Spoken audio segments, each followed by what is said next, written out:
falo isso me referindo especialmente à reforma da Previdência, que é um tema debatido, que há muitos anos as pessoas e os governos tentaram fazer uma reforma que pudesse compatibilizar essa despesa crescente do Estado brasileiro e que em um momento ou outro conseguiram fazer um arranjo de reforma e que esta é a mais profunda das últimas décadas. Então, essa realmente faz com que o parlamento saia fortalecido nesse momento e, como foi dito aqui, a bola está no Senado Federal, da reforma da Previdência, mas a gente está nesse primeiro semestre e agora no segundo semestre, num balanço que nós fizemos no Senado Federal, foi o primeiro semestre mais produtivo dos últimos 25 anos em termos de pauta legislativa, de votação de matérias em plenário, de proposições. As comissões trabalharam muito, também muito,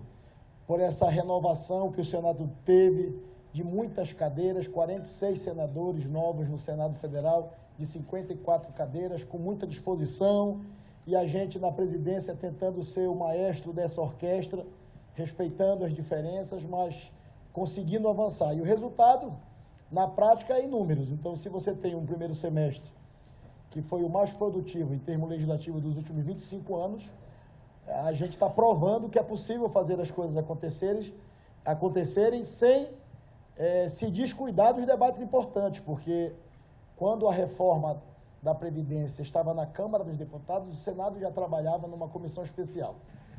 Não, na verdade, Cláudia, foi o exercício da atividade legislativa das duas casas, pujante e forte, que deram o resultado da votação de ontem na Câmara dos Deputados.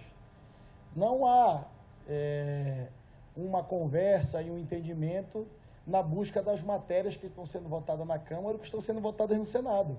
As coisas vão acontecendo naturalmente em duas casas que são, dentro do nosso sistema bicameral, que precisam estar sintonizados em relação a respeitarmos os prazos, a respeitarmos o regimento, mas a Câmara tomou uma decisão em relação a uma matéria, e quando a matéria chegou no Senado, e que eu coloquei, inclusive com um pouco de pressa, digamos assim, em relação a votar essa matéria no Senado, era a minha preocupação, como presidente do Senado, como presidente de um poder, de não deixar as eleições municipais sem condições técnicas e jurídicas de candidatos no Brasil disputarem as eleições sem uma regra de financiamento de campanha. Então, desde o primeiro momento, quando eu me posicionei pela importância da votação dessa matéria, eu não me debrucei sobre a matéria como um todo. Eu, desde a minha primeira entrevista, falei que eu achava fundamental nós criarmos uma alternativa segura para que candidatos a prefeitos de 5.570 municípios. E, para você ter uma ideia, na última eleição municipal, tivemos 850 mil candidatos a vereadores no Brasil, foram eleitos 57 mil, mas tivemos 850 mil candidatos. E tivemos 28.500 prefeitos e foram eleitos 5.570. Então, como a gente faria, qual a resposta seria do parlamento se nós deixássemos de lado esse princípio da anualidade que nos impõe a função de fazermos a legislação do financiamento um ano antes da eleição, de qual seria a regra de financiamento. O Senado, o relator Everton, teve a sensibilidade de tentar buscar um consenso em relação à votação da matéria.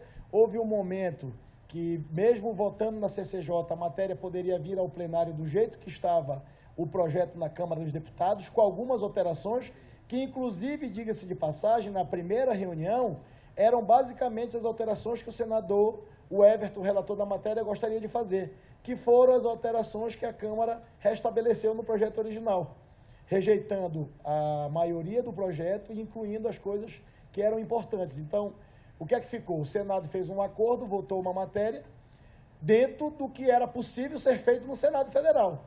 E a Câmara, quando fez as alterações, fez também com legitimidade para fazer, porque é o sistema que vivemos. Então, a gente respeita a votação de todos os deputados da Câmara, assim como a Câmara deve, com certeza, respeitar a votação do Senado Federal. E é o resultado dessa democracia, do modelo bicameral.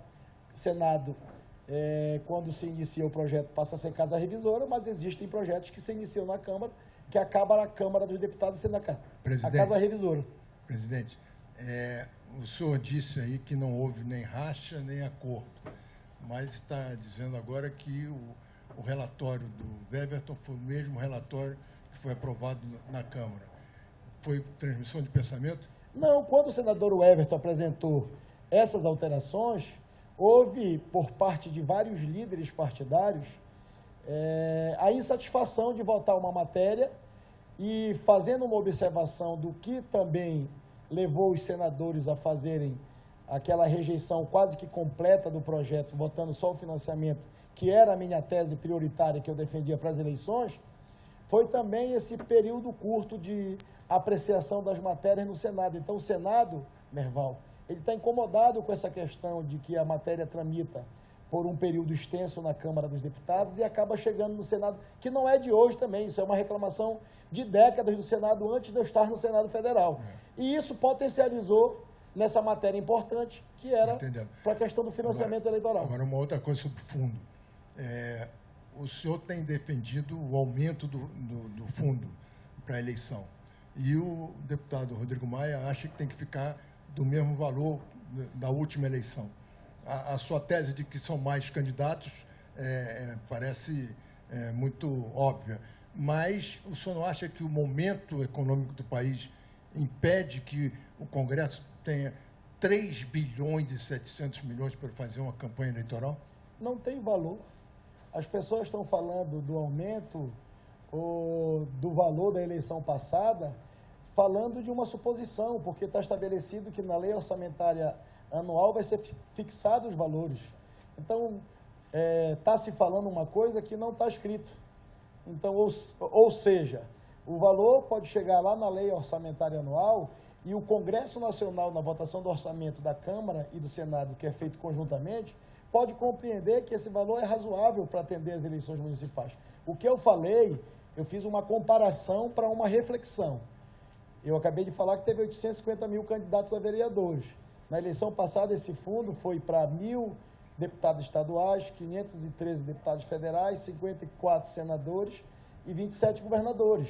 Agora, nós vamos ter 30 mil candidatos a prefeito. Então, o que eu me posicionei foi fazendo matemática. Essa conta era uma conta para esse universo de possíveis candidaturas, e agora será para outro. Se o Congresso entender que deve manter, vai ser uma decisão do Congresso Nacional. Claro, a decisão do Congresso é soberana. Agora, o senhor acha que o eleitorado vai entender essa matemática? Merval, eu, quando fui instado a fazer uma votação no Senado sobre o financiamento da campanha, eu, pessoalmente, como senador, eu votei favoravelmente ao financiamento privado, eu era contra o financiamento público. Eu acho que a gente deveria estabelecer algumas regras para que esse financiamento privado não se tornasse o que se tornou nos últimos anos.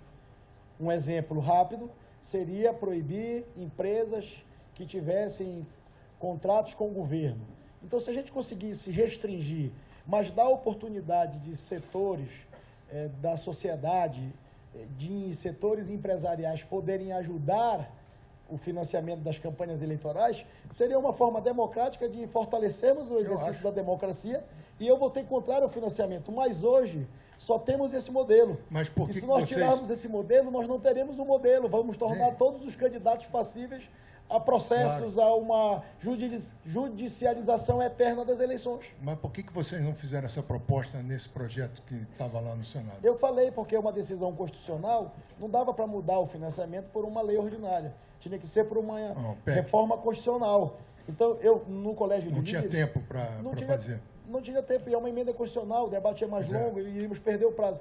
Então, tentando de explicar essa minha manifestação, se chegarmos no final e compreendermos que esse momento é delicado, como todos nós achamos que é, e que esse recurso vai suportar o financiamento de toda essa eleição nos 5 mil municípios, vai ser o que vai acontecer. Vocês podem retomar essa ideia do financiamento privado no APEC mais adiante? Diante do debate que foi estabelecido em relação a essa limitação e a esse momento que nós estamos vivendo, eu acho que isso naturalmente vai acontecer sobre o financiamento privado das eleições, com ressalvas. É isso que a gente tem que fazer. A gente não pode tornar o financiamento de campanha todo ele criminoso.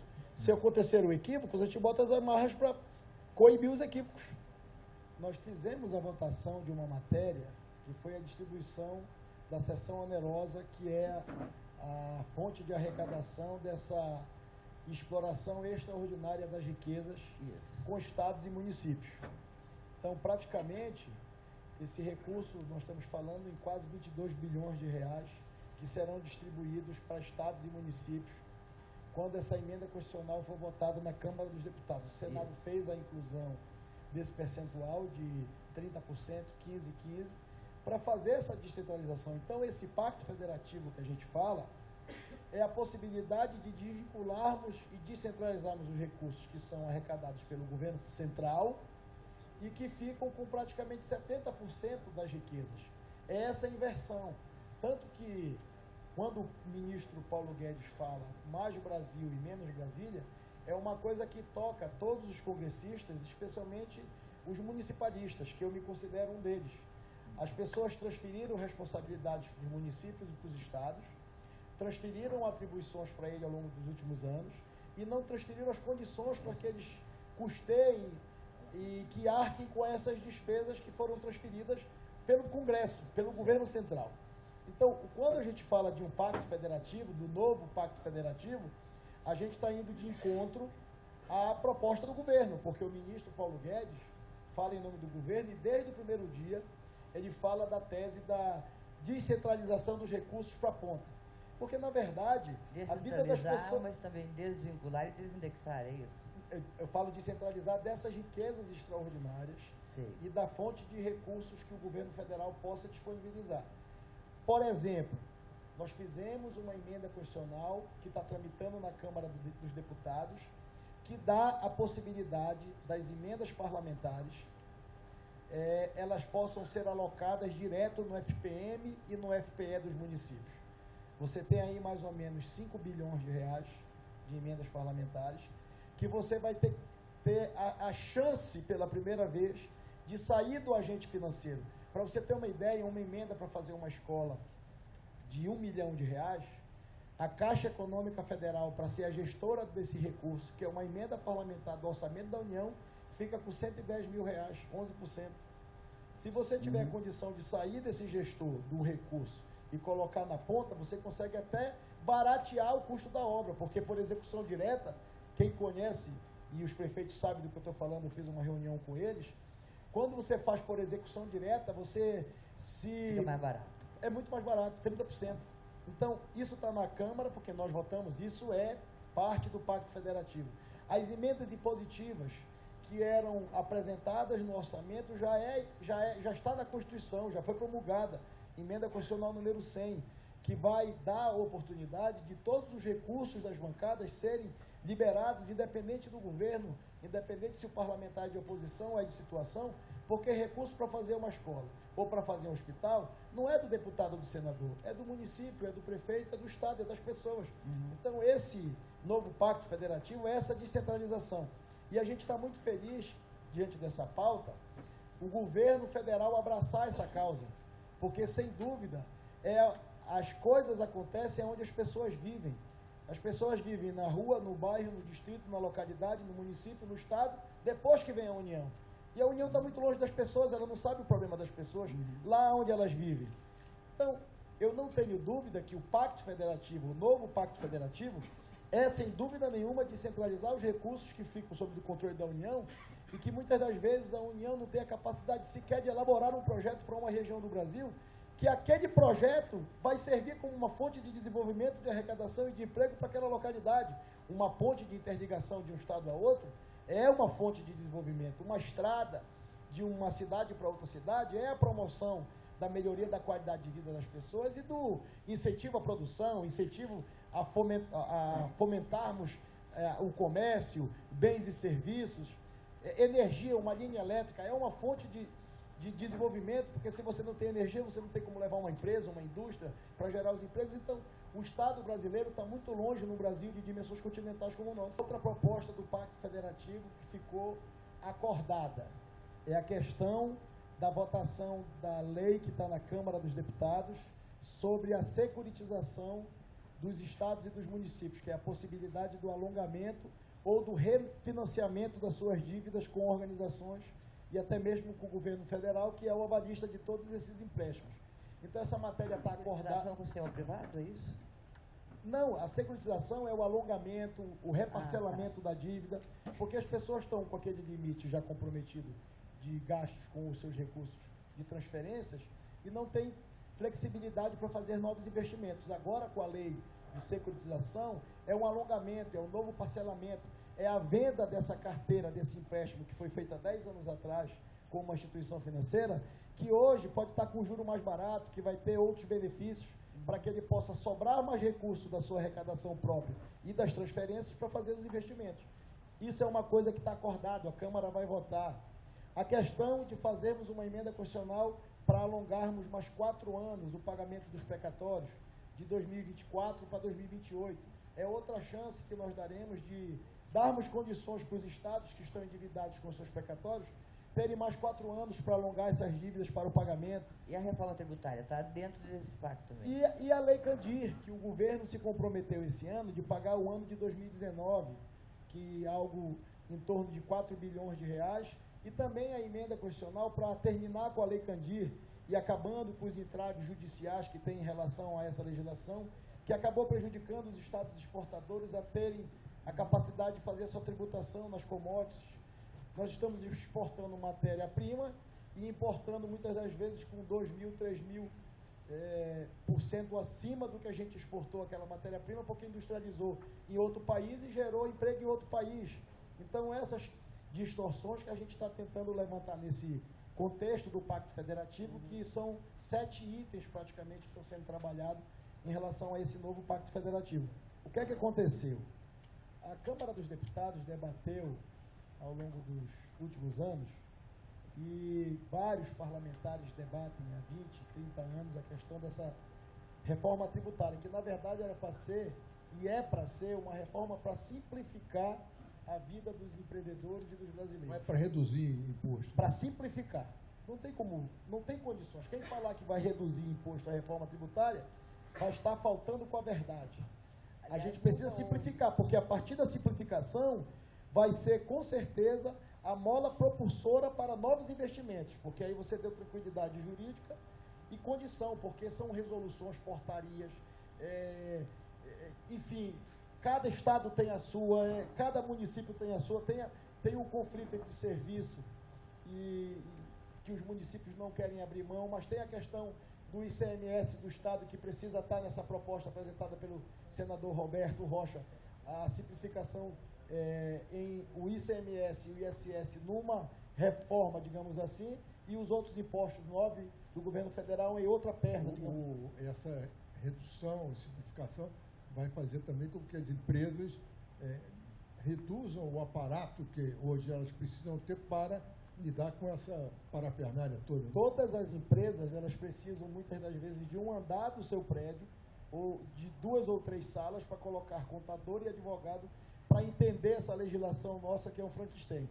E quando a gente está falando dessas 3 propostas, nós pegamos uma proposta que foi debatida na Câmara, apresentamos no Senado, a proposta está tramitando, foi feita a leitura do parecer pelo relator da matéria.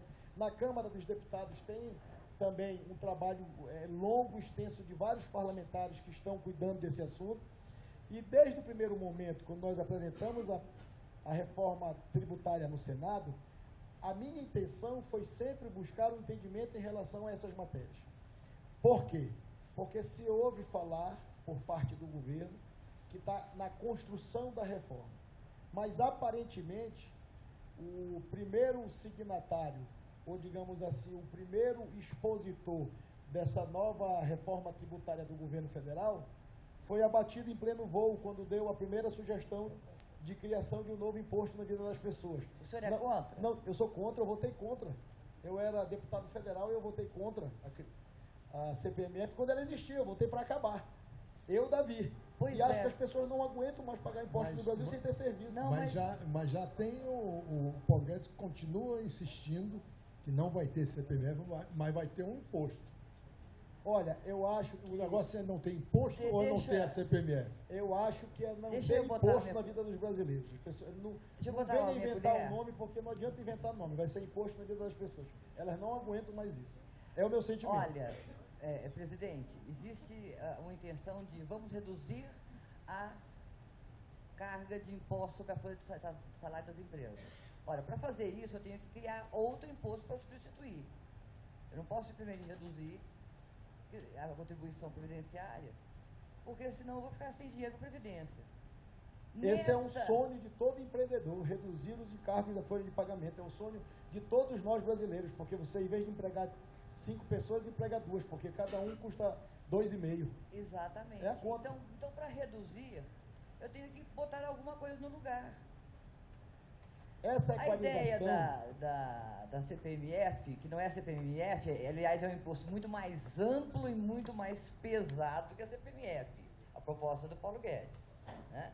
Porque ele pega tanto quem saca quanto quem deposita, né? O ministro Paulo Guedes vai ser convencido pelo presidente Bolsonaro, que já disse que é contra a criação de novos impostos. Mas eu tenho informações seguras de que houve um recuo estratégico apenas.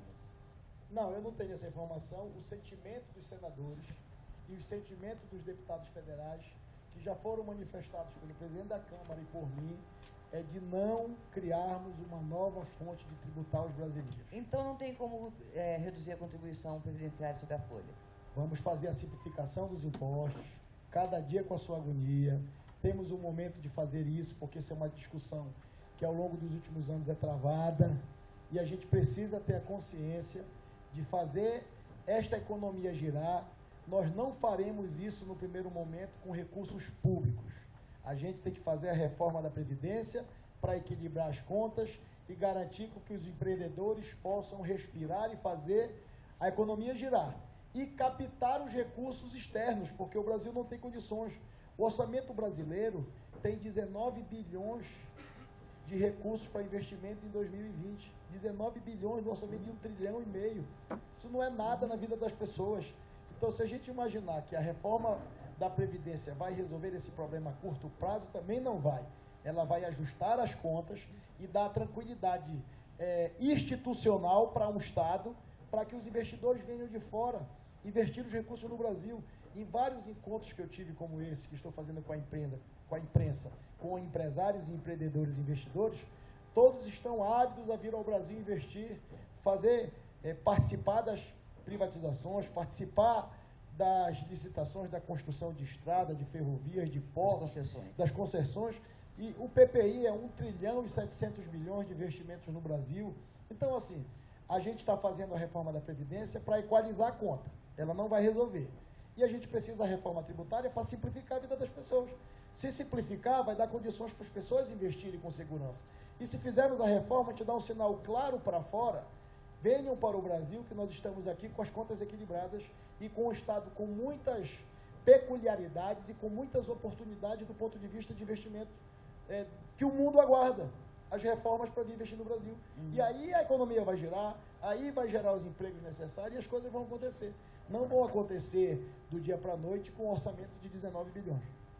Ou seja, pelo que eu entendi, o senhor acha que não tem que mexer em contribuição previdenciária agora das empresas? Eu não tenho que desonerar a folha agora? Não, eu acho que se nós tivermos a oportunidade de desonerar, vamos desonerar, mas não vamos inventar nada mais para sufocar os brasileiros. Ela melhorou muito, mas essa metodologia estabelecida pelo governo, orientada pelo presidente da República, de abrir mão de um governo de coalizão, e um governo de coalizão que é feito no mundo todo, a participação, agora nós estamos vendo a busca de um entendimento e uma coalizão em Israel, que se falássemos isso alguns meses atrás, diriam que nós estávamos equivocados em relação a essa construção. Agora, as notícias que nós estamos acompanhando agora sobre a eleição de Israel, os dois adversários estão conversando agora para dividirem o governo, inclusive prazo de governança. Um ficaria com 2 anos de mandato e o outro ficaria com outros 2 anos de mandato. Os dois adversários. Isso é um governo de coalizão, de aliança para construir uma maioria. O que o governo federal fez, e sempre me posicionei em relação a isso, que eu acho que não é um modelo adequado para que a gente possa ter a garantia que temos o governo presente no parlamento, na Câmara e no Senado, foi de não buscar esse caminho da coalizão e de nomear quadros técnicos altamente preparados para ajudar a governança. Só que isso não se refletiu na relação política, porque quando você abriu mão desse modelo de coalizão, os partidos políticos e os parlamentares estão desobrigados de ser uma base sólida, digamos assim, para o governo na Câmara e no Senado. E é por isso que muitos episódios que têm acontecido e que são recorrentes no Senado e na Câmara, a gente vê todo dia, é porque o governo não tem uma base que ele possa contar. Ele tem apoiadores em pautas específicas que se posicionam, às vezes, favoráveis àquela tese do governo. Isso também é muito fruto da capacidade de articulação do presidente da Câmara, do Rodrigo Maia, e da nossa relação de pacificação no Senado com os líderes. As coisas estão acontecendo no Senado Federal e na Câmara dos Deputados porque a política tomou para si essas responsabilidades que o governo não conseguiu dividir. Presidente, mas isso não deu mais independência ao Congresso? Deu. E uma melhor imagem para o Congresso? Deu. A palavra protagonismo do Congresso Nacional, que é dita a todo tempo, e que eu falo, quando falo sobre esse assunto, eu falo da dianteira da política. Esse novo modelo apresentado pelo presidente fez com que o parlamento ficasse fortalecido, porque agora as decisões viraram praticamente parlamentaristas, porque se o parlamento for contrário a uma posição ou uma manifestação do executivo, vai acontecer a vontade do parlamento. Às vezes ela é compatibilizada com a vontade do executivo, mas é fruto também da relação de confiança que os deputados têm no presidente Rodrigo e é fruto da relação de confiança que os senadores têm no presidente do Senado. E como é uma pauta do Brasil, até agora, as pautas do Brasil elas estão desvinculadas da relação política. As pautas do Brasil, encaminhadas pelo governo ou produzidas pelo parlamento, elas estão sendo tratadas como prioridade. O que for pauta exclusivamente do governo, vocês viram o que aconteceu com o decreto das armas. O decreto das armas era uma pauta do governo, foi colocado para votar no Senado e foi derrubado. Então, senador, o que você está dizendo é que na prática a gente está vivendo um parlamentarismo. Na prática, o parlamento está se sobrepondo e fazendo, quando tem compatibilidade com as pautas do executivo, fazendo acontecer as pautas do executivo, como reforma tributária, reforma da Previdência e Pacto Federativo virou pauta do Congresso, as coisas vão acontecer no sentido de aprovarmos essa matéria para melhorarmos a vida dos brasileiros. O Congresso está independente. Só que existem matérias, como eu disse, que tratam da vida das pessoas e que a política tomou para si, a política o parlamento. Porque, a bem da verdade, até as manifestações do próprio presidente da República, em matérias que ele encaminha para a Câmara ou que ele dialoga com o Senado, ele mesmo diz, eu já encaminhei, agora a bola está com eles. Isso era o contrário, a vida toda foi ao contrário. Sempre o governo se posicionou em relação ao parlamento com as suas pautas e lutava pelas suas pautas no Congresso. Nesse modelo que foi estabelecido de governança, o governo encaminha as pautas e elas só estão acontecendo porque elas passaram a ser do parlamento. No momento do protocolo ou no momento da entrega da matéria, o governo se afasta do acompanhamento da discussão da matéria. O Congresso escolhe qual e o Congresso escolhe qual vai fazer. Ele tem uma parcela significativa de responsabilidade em relação a isso, porque se o parlamento e o executivo abrem mão de fazer a interlocução com o parlamento também está se achando no direito de fazer a agenda, seja ela econômica ou seja ela de desenvolvimento para o Brasil, ou até mesmo matérias que estão tramitando há anos e que não têm um desfecho, muito pela participação do governo também. Para você ter uma ideia, eu anunciei no plenário do Senado Federal ontem, não apareceu um senador ontem para questionar a inclusão da pauta da PEC do fim da Lei Candir. Isso, grande parte do governo é contrário a aprovação dessa PEC já, porque eles querem fazer no contexto do Pacto Federativo a votação das reformas, as coisas começarem a acontecer para fazer essa descentralização dos recursos. Eu anunciei no plenário que vai ser colocado na pauta para votarmos terça-feira e não teve um senador no plenário que se manifestou contrário à inclusão da pauta da PEC, que acaba com a Lei Candir. Então, esse distanciamento dessa relação acaba dando esse protagonismo, essa dianteira para o parlamento e acaba dificultando essa confiança dos investidores em relação a essa estabilidade política que possa acontecer entre o Executivo e o Legislativo e que ela só não está mais aprofundada porque o parlamento tomou conta da pauta, está fazendo e cumprindo com a sua responsabilidade. Os 6 primeiros meses, nessa relação de aproximação com o governo, a minha fonte de relação do Senado Federal com o governo era o ministro Onyx. Em um momento, o presidente Bolsonaro achou a oportunidade de trazer o ministro Ramos para essa articulação, mudando um pouco as atribuições da Casa Civil em relação a essa construção política, de construção de base, talvez. Eu tenho feito o diálogo com o ministro Ramos, ele tem me dito, tem visitado os senadores e os deputados e despachado para construir essa relação política.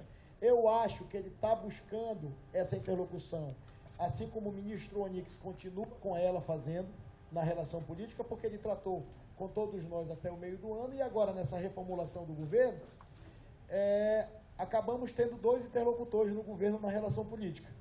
Melhorou, que tínhamos um, temos 2. Mas, a bem da verdade, esses últimos 3 meses para cá, a relação política de conciliação e de busca de apoiamento de base tem sido feita pelo ministro Ramos, com mais frequência, e pelo ministro Onyx, que começou com essa articulação. Então, se as coisas também estão acontecendo, é porque na relação política de construção dessa base, há sim uma composição partidária ou até mesmo individual de parlamentares para ajudar nessa construção. Até porque, como eu tenho dado alguns exemplos, o governo federal tem os espaços necessários para fazer a relação política acontecer. O governo federal não conhece o Brasil, não sabe em todos os rincões desse Brasil quem está ocupando um cargo ou quem deixou de ocupar aquele cargo. Se ele puder fazer uma composição de construção de base, o passo principal para fazer essa construção de base é aproximar e dizer, faça parte do nosso governo, que nós queremos que você seja a base do nosso governo. A conversa que eu tenho sobre o Eduardo Bolsonaro é que ele já visitou 50 senadores e os senadores que tiveram a oportunidade de conversar com ele, a grande maioria me disse que teve uma boa impressão da conversa. Então, há uma disputa política. Eduardo Bolsonaro, a disputa do deputado federal Eduardo Bolsonaro sobre a embaixada, ou sobre ser embaixador ou não, ela se transformou numa disputa política. Ela deixou de ser técnica desde o primeiro dia da sua indicação. Por quê? Porque é o filho do presidente da República, é uma embaixada importante, é um momento de disputa comercial entre o Brasil e entre os Estados Unidos e a China, e o Brasil aparentemente tendencia pelos Estados Unidos, quando o filho do presidente pode se tornar embaixador em Washington. Então, ela saiu da esfera técnica, diplomática, digamos assim, e ela está, por parte daqueles que fazem oposição ao governo, sendo um ponto de debate ideológico e político da indicação de um embaixador. Mas, pelo que se ouve, até o momento, ele não está conseguindo a maioria. O que eu tenho acompanhado das conversas dos senadores é que muitos senadores estão simpáticos à indicação do Eduardo. Muitos senadores estão simpáticos. Se vai ser aprovado, se vai rejeitado, vai ser eleição e mineração só depois da apuração. Mas o senhor vai garantir ao presidente que pode botar lá que ele ganha? Não, se ele mandar a mensagem, eu vou cumprir meu papel institucional. Vou encaminhar para a Comissão de Relações Exteriores, os senadores na comissão que votem e o plenário delibera logo em seguida. Mas se o senhor achar que não tem maioria, o senhor vai sugerir a ele que não mande? Não posso fazer isso. O presidente tem liberdade para mandar as mensagens que ele quiser mandar para o Congresso. Em relação a se o deputado federal Eduardo Bolsonaro tem preparo ou não, a comissão representativa para fazer essa avaliação adequada é a Comissão de Relações Exteriores. Mas o senhor vota. Eu não posso fazer votos, o presidente vota em caso de embaixadores também. A comissão que vai fazer o crivo técnico da capacidade do deputado federal assumir essa embaixada será a Comissão de Relações Exteriores. Eu posso dizer para você que muitos senadores que tinham uma impressão do deputado Eduardo estão tendo outra a partir do momento que tem conversado com ele pessoalmente. Um senador me relatou que ficou 1h e 30 minutos com ele e disse que teve uma boa impressão. Ele estava tendenciando a votar contra por conta da questão política. Mas quando ele conversou com o deputado Eduardo, que é presidente da Comissão de Relações Exteriores e que tem uma vivência nessa relação internacional, ele me disse que teve uma boa impressão, mas que vai aguardar a sabatina, porque ele tem algumas perguntas para fazer com ele, do ponto de vista institucional, de nação, de Brasil, em relação a essa embaixada, até por conta dessa disputa comercial da China e dos Estados Unidos. Então, esses senadores que estão tendo a oportunidade, alguns me disseram que não é muito bem aquilo que estavam falando, que a impressão foi boa em relação ao conhecimento. Mas caberá à Comissão de Relações Exteriores. Presidente, e a sua posição? Eu sou em relação magistrado. a ele? Eu sou magistrado. O senhor não quer abrir? O magistrado é um O juiz. senhor acha que ele tem capacidade? Eu recebo a carta e encaminho para a Comissão de Relações Exteriores. Eles fazem o juízo de valor. Eu confesso para você que eu não vou poder acompanhar a sabatina, mas eu já falei com o presidente Nelsinho que eu quero a gravação de toda a sabatina do deputado Eduardo, que eu quero assistir para me formar o meu juízo de valor sobre ele. O senhor não formou ainda o juízo de valor? Estamos aguardando a sabatina. Perfeito, é respondido. E sobre o setor elétrico, tem um pedido do presidente da Comissão de Infraestrutura, o senador Marcos Rogério, em relação a essa matéria que veio da Câmara, que trata especificamente da possibilidade de modernização do setor elétrico, da infraestrutura elétrica do Brasil. Ele me disse que vai fazer um debate na semana que vem, e eu marquei ontem com o ministro Almirante Bento para ter uma conversa para entender como é que o Senado pode ou votar do jeito que está, ou aprimorar essa matéria para a gente resolver de uma vez por todas esse problema, que eu acho importante na logística nacional. Tem uma decisão do Supremo Tribunal Federal em relação a isso, que já está definido que as subsidiárias podem ser privatizadas e as empresas mães, digamos assim, não podem ser sem autorização do Congresso. O que é que eu escuto dos senadores, especialmente do Norte e do Nordeste? Que em relação a outras estatais, como os Correios, por exemplo, há objeções, mas acho que tem um caminho para fazer a sua privatização. Em relação à Eletrobras, especialmente senadores do Norte e do Nordeste, que eu me incluo neles, porque estou senador pelo Norte, pelo Amapá, pelo meu estado, há um receio em autorizar a privatização da Eletrobras. Então, se você me perguntar hoje, qual seria uma empresa que com muita dificuldade seria privatizada, seria a Eletrobras. Se o governo continuar insistindo a colocar a Eletrobras como um primeiro passo, acho que pode acabar prejudicando as outras empresas estatais que seriam importantes para a nossa modernização, a sua privatização. Quer dizer que o Senado não a tendência do Senado não é a favor de privatização? Da Eletrobras. São 49 senadores, 48 senadores do Norte e do Nordeste. Sim, mas o senhor falou em Correios. E agora disse que não, Correio, isso é muito difícil. O que eu falo, e depois disse que a Eletrobras não dá. Não, eu falei ao contrário. Eu falei que o Correios, eu sinto que há uma sensibilidade no Senado dos Correios. O que eu tive resistência de 48 senadores das bancadas do Norte e do Nordeste, que quando fizemos a frente parlamentar do Norte e do Nordeste no Senado, quase todos os senadores se manifestaram contrário à privatização da Eletrobras. Qual é o temor, presidente? Porque a Eletrobras não tem a menor condição de atender a demanda de 14 bilhões por ano de investimento que está acontecendo já. Tem que ter uma agenda de privatizações. O governo não pode começar pela Eletrobras, ele pode começar por outra. Começa pelo que tem mais facilidade para depois chegar no que tem mais dificuldade. Ah, tá. Presidente, boa tarde. O governo não tem base. Certo. A dificuldade é 3 em 1. CPI da Lava Toga. Eu me manifestei, primeiro, da forma pejorativa do texto da CPI. não é possível nós descredibilizarmos o Poder Judiciário através da Suprema Corte do nosso Brasil, do nosso país. Lava Toga, com todo respeito a quem utiliza esse nome, eu fico constrangido de falar CPI da Lava Toga. Eu acho que a gente pode ter divergência, pode aceitar ou não as decisões, alguns encaminhamentos nós podemos ser contrários, mas quando a gente coloca o Poder Judiciário enfraquecido com uma comissão parlamentar de inquérito, quando você, já no nome da CPI, já começa ofendendo os membros do Poder Judiciário do Brasil, não é bom para as pessoas, não é bom para a democracia, e é por isso que eu me posicionei desde o primeiro dia contrário a ela e continuo me posicionando contrário a ela. Os temas do Brasil é a reforma da Previdência, é a reforma tributária, é o Pacto Federativo. Vamos cuidar do que é importante para ajudar os brasileiros. Os brasileiros querem emprego, os brasileiros querem alimentos, os brasileiros querem estrada.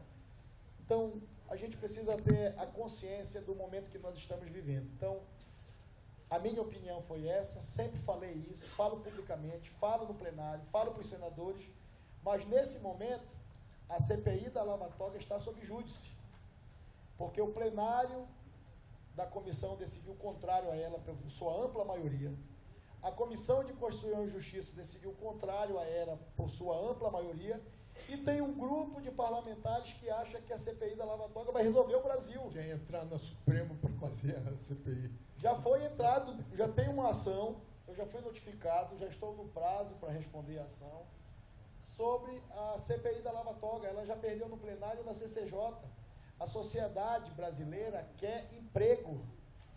E a gente precisa ter responsabilidade de falar a verdade para as pessoas. É inacreditável o que algumas pessoas estão tentando fazer com a democracia, com o Senado Federal. Quando a agressão ao presidente do Senado por não instalar uma CPI, é a agressão a uma instituição de 200 anos, não é o Davi. Eu vou passar, o Senado da República vai ficar, a força do Senado como ponto de equilíbrio da sociedade. A quem interessa um conflito institucional da Suprema Corte com o Senado da República? Essas perguntas a sociedade tem que fazer. Será que interessa a curtida de rede social? A gente tem que cuidar de 210 milhões de brasileiros, não é possível isso. Eu queria aproveitar essa oportunidade para dividir com vocês essa responsabilidade, porque se o Brasil escolher, se tiver uma enquete e os 200 milhões de brasileiros pedirem a CPI da Lava Toga, que é uma injustiça pelo nome, a gente para as reformas. E bora cuidar de uma coisa por vez, bora saber o que é prioridade. Eu quero dividir com os brasileiros, porque não pode ficar sobre o ombro do presidente, cuidar de uma nação, do presidente do Senado. E o plenário já foi contra na sua maioria, e a CCJ foi contra. Eu estou curioso, está sob júdice como? Porque entraram com recurso para instalar a CPI no Supremo. Quer dizer, então recorrendo ao Supremo os que questionam, fazer o CPI contra o Supremo. Os que questionam, realmente está perdido. É isso, Merval, é isso. Os que estão questionando a atuação do Supremo Tribunal Federal, que querem enfraquecer a Suprema Corte do Brasil, é o que estão pedindo para o Supremo instalar a CPI. Não é possível. Ou eles são... Se der sorte do sorteio cair... Já foi sorteado o relator. Já tem relator. O relator da matéria é o ministro Gilmar Mendes. A operação de hoje, nós fizemos uma reunião com vários senadores, com os advogados do Senado. Nós estamos avaliando a possibilidade, vamos emitir uma nota em nome do Congresso Nacional. Eu já falei com o presidente Rodrigo, porque houve também na Câmara dos Deputados um mandato lá de busca e apreensão, assim como teve no Senado Federal. E do ponto de vista jurídico, institucional, o Senado vai procurar um instrumento jurídico como mesa diretora do Senado para entrar no Supremo Tribunal Federal fazendo alguns questionamentos. Eu posso dizer um questionamento para vocês, que foram que os advogados levantaram e que isso está sendo construído juridicamente como instituição Senado Federal. Há um entendimento no Supremo Tribunal Federal que a operação realizada, ela precisa ter conexão com o mandato. A determinação de um ministro do Supremo Tribunal Federal de entrar no gabinete da liderança do governo no Senado Federal, a liderança do governo no Senado Federal é um espaço do governo federal, porque é nomeado pelo presidente da República o seu líder lá dentro do Senado. Só que em 2012 a 2014, que a operação se refere, o senador Fernando Bezerro não era senador da República, e muito menos líder do governo. Então, se há um entendimento majoritário no Supremo que matérias que dizem respeito a outras instâncias de jurisdição devem ficar lá nas outras instâncias de jurisdição, por que nesse caso concreto veio para o Supremo Tribunal Federal, se o próprio ministro que deu a decisão foi o que lá atrás constituiu maioria em relação à separação do foro? Então, além disso, tem outros questionamentos que estão sendo uma operação de 7 anos, vai estar no gabinete do líder do governo no Senado, levaram os computadores, documentos no gabinete da liderança. 7 anos depois, uma busca, um mandato de busca e apreensão. Então, o Senado Federal vai se posicionar enquanto instituição. E o Supremo Tribunal Federal, como instituição, mais do que nunca sabe o que o Senado da República tem feito para manter o equilíbrio e a independência. Então, da mesma maneira que eu tento buscar todo dia, eu peço reflexão do Supremo Tribunal Federal, de um ministro do Supremo, não é de todo o tribunal, em relação a essa decisão de fazer uma busca e apreensão aonde a Procuradoria-Geral da República, o parquê na ação, disse para não fazer. E aí foi feito através de um pedido de um delegado da Polícia Federal.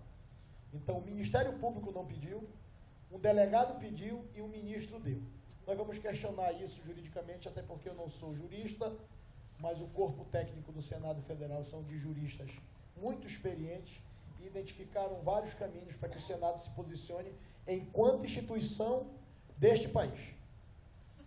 O líder do governo é indicado pelo governo. O senador Fernando me telefonou e eu conversei com ele pessoalmente ainda há pouco, em relação a ele colocar o cargo à disposição. Eu acho que foi da parte do senador Fernando, como um grande articulador político do governo no Senado Federal, que tem essa capacidade de articulação e que é também, nesse momento, um ponto principal para que as coisas aconteçam no Senado, foi um gesto de grandeza, colocar à disposição do presidente. Eu falei também com o ministro Onix, e o ministro Onix me disse que, até esse momento, o governo não pensa em fazer a substituição. Vai avaliar, vai aguardar a semana que vem para ver os fatos, para tomar uma decisão. Então, eu acho que não tem, nem passa pela cabeça do governo ainda, pelo que o ministro Onix me falou, a substituição do líder Fernando. Nesse primeiro momento, eles vão aguardar, e eu acho que como um gesto de maturidade política e de grandeza de um grande líder, que eu aprendi a conviver e respeitar, que é o senador Fernando Bezerra, eu acho que foi um gesto de grandeza dele, e acho que da parte do governo, pelo que o ministro Onix me falou, foi um gesto de reconhecimento pelo papel do senador Fernando. O senhor, com esses elogios, o senhor quer dizer, então, que na sua avaliação, o senhor acha que ele ainda tem condições políticas de exercer a liderança? Não? Os elogios que eu faço para o senador Fernando é em relação à convivência como líder do governo. Então, a gente trata muito no colégio de líderes, nas reuniões importantes, o governo está presente em todas as reuniões porque tem que se posicionar em relação ao governo. E os elogios que eu faço é desse homem público que eu conheço. Eu fui deputado com o Fernandinho, deputado federal filho do senador Fernando, eu fui deputado com o Fernando, hoje estou senador com o Fernando, e tenho convicção que, como não temos conhecimento dos autos do processo, que ele terá a oportunidade de se manifestar juridicamente e de apresentar a sua defesa em relação a esse assunto.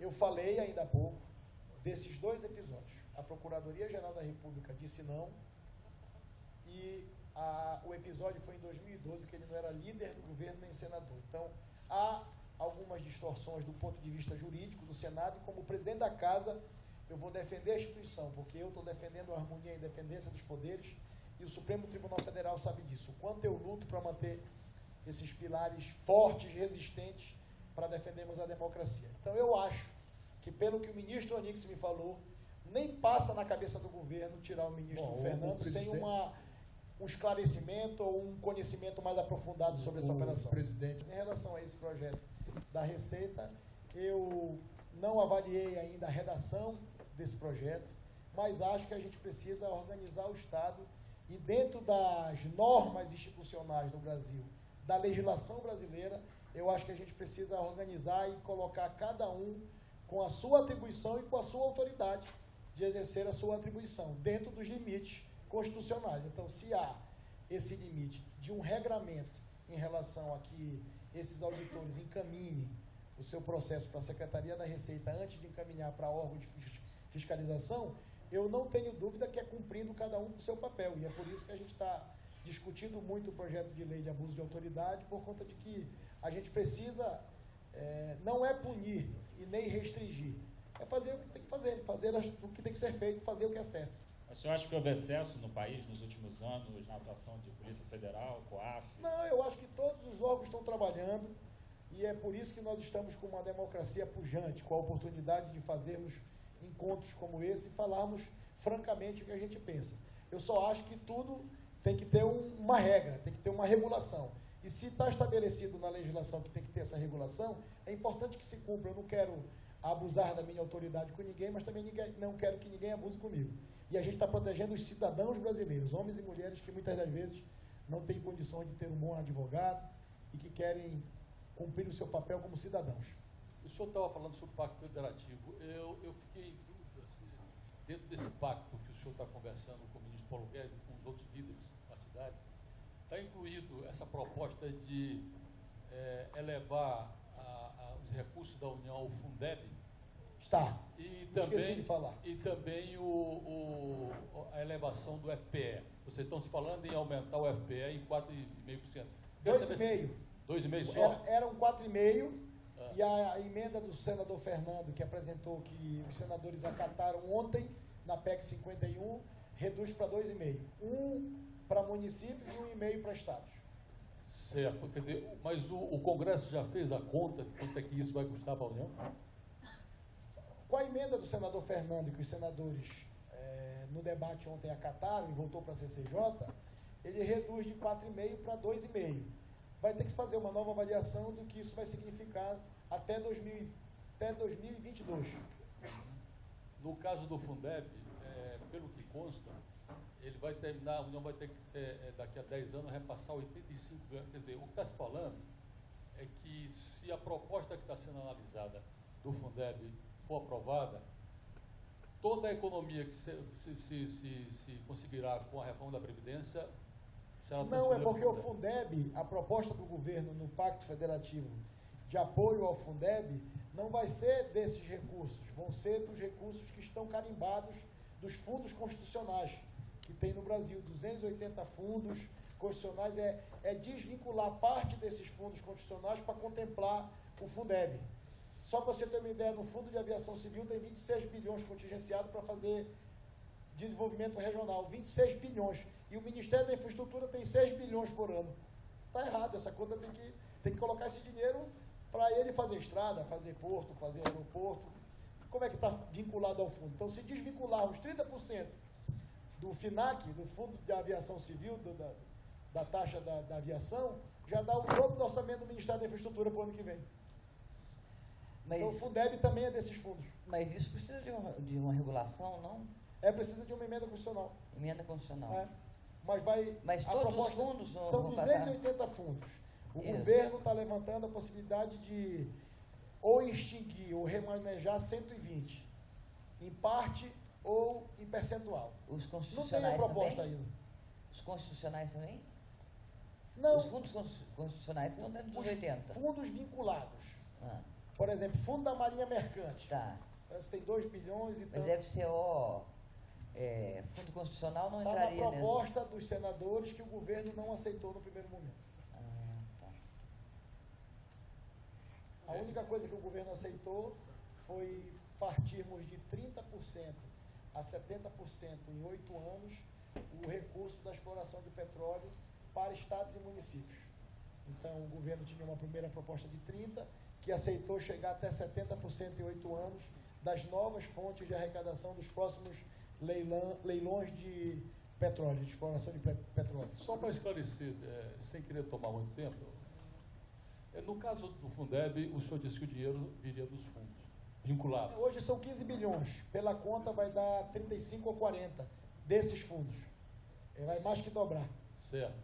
Agora, no caso, por exemplo, do FPE, o FPE é uma divisão do Imposto de Renda e IPI entre Sim. União, Estado e Município. Que baixou de 4 agora para 1,5. Então, sim, mas se vai 1,5, vai ter que tirar da União. Né? Vai tirar da União para o sim, Estado. mais Brasil e menos Brasília.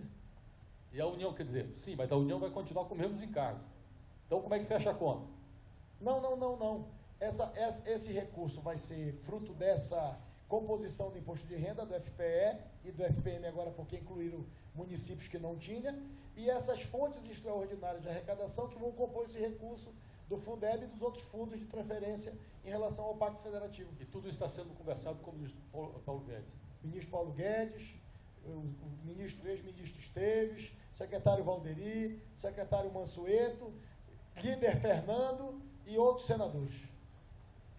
Esse debate foi muito aprofundado agora no debate da reforma da Previdência, em relação às carreiras, ao Estado, a esse peso dessa máquina que consome 96% do orçamento do Estado brasileiro. E o exemplo está no orçamento que eu falei ainda há pouco, de 19 bilhões para despesas discricionárias, de um orçamento de 1,5 trilhão.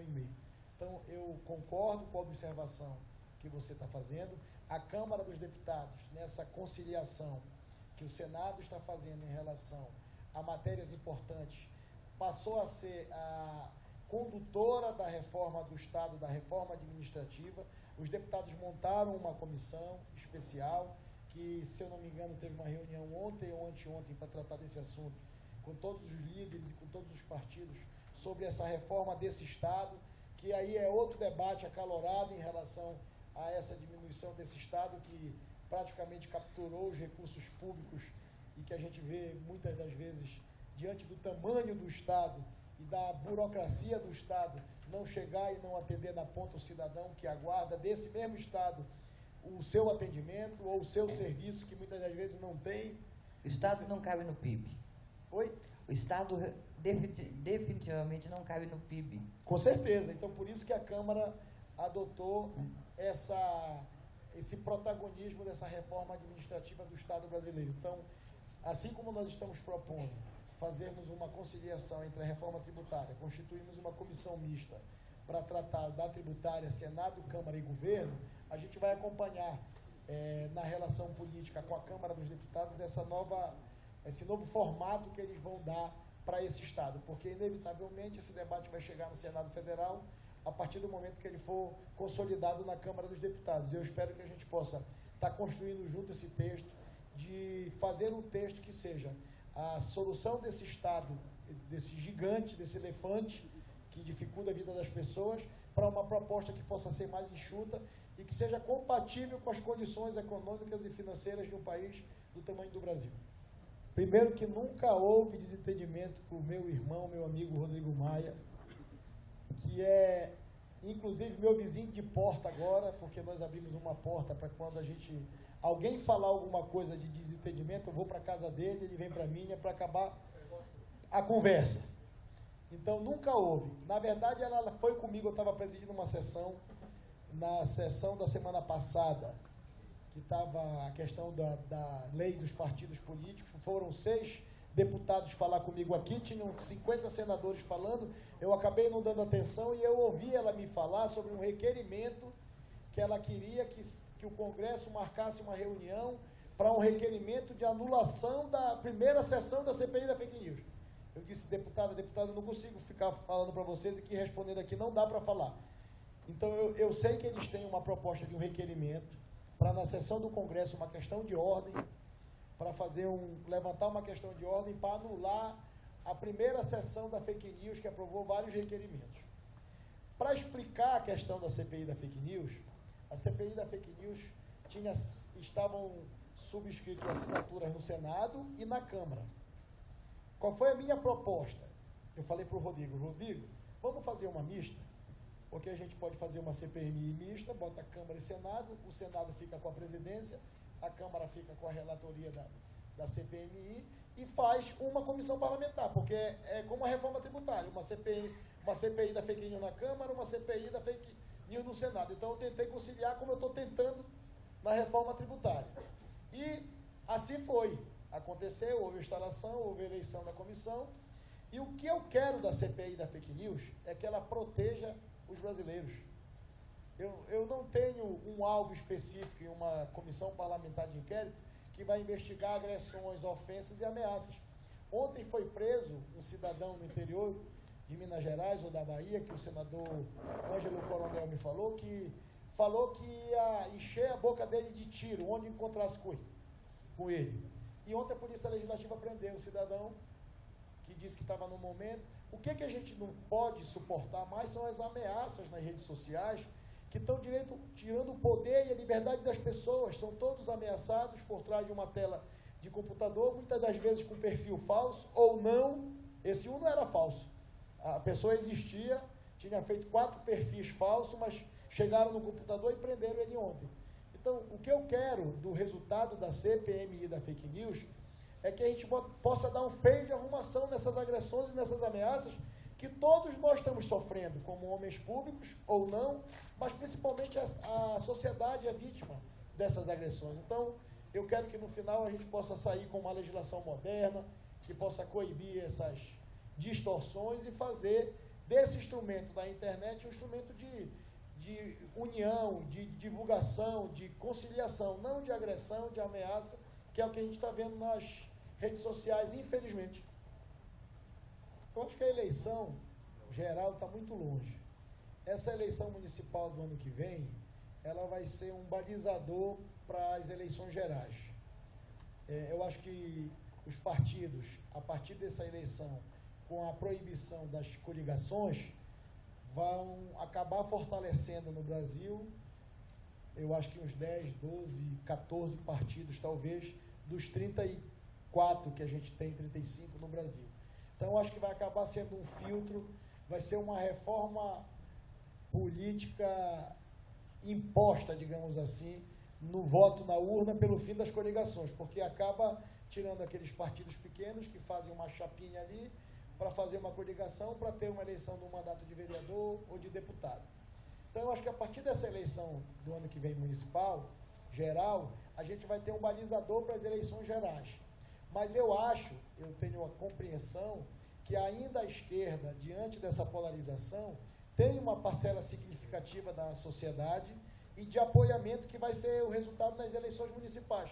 Então, a gente vai ter a fotografia na eleição municipal do que vai ser a eleição nacional. Mas, do meu ponto de vista, a esquerda vai ter 25% dos votos, a extrema-direita, talvez, liderada pelo PSL, talvez tenha também 25% dos votos, e vai acabar esses partidos do centro, centro-direita, ficando com esses 50%. Então, eu acho que isso vai se refletir também na eleição geral de 2022. Se construírem uma alternativa que possa se posicionar, um nome, que possa aglutinar votos da extrema-direita para o centro e que possa da extrema-esquerda um pouco mais para o centro, que possa trazer das duas pontas, talvez seja uma terceira via que possa vir a ter chance de disputar a eleição e vencer. Mas isso vai depender também do resultado da eleição municipal, como vai ser esses 12 ou 14 partidos que vão sair da eleição municipal com a quantidade de prefeitos e de vereadores no Brasil e como eles se posicionarão em relação ao futuro. Se a economia for bem, que é o que a gente espera, e as coisas aconteçam, a gente possa gerar emprego, diminuir as desigualdades, a gente vai ter esse campo de 50% dos eleitores do Brasil tentando ou consolidar esse modelo de governo ou buscar um novo governo de centro-direita, digamos assim. Existem algumas conversas, que já foi divulgado também pela imprensa, de manifestações de fusão de partidos. Eu acho que isso não vai acontecer para essa eleição, mas que vai ter uma aliança desses 5, 6, 7 partidos para tentar buscar uma conciliação de uma candidatura, eu acho que vai ter, porque não cabe para esses partidos nem a extrema-esquerda, nem a extrema-direita. Eu acho que não cabe. Tá bom. Muito obrigado pela sua presença. Bom, obrigado a todos. Muito obrigado.